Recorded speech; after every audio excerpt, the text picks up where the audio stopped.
ಎಲ್ಲರಿಗೂ ನಮಸ್ಕಾರ. C is a dash learner. Quickly, quick. Quick is the correct answer. C is a quick learner. Quick ಅನ್ನೋದು adjective, learner ಅನ್ನೋದು noun. C learns dash everything. Quickly, quick. Quickly is the correct answer.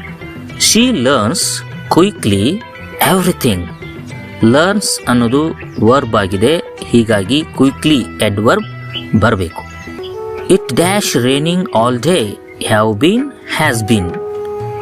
The correct answer is has been. It ಬಂದಿದೆ, ಹೀಗಾಗಿ has ಬರಬೇಕು. It has been raining all day. I hope dash her soon. Seeing, to see. I hope to see her soon. To see is the correct answer.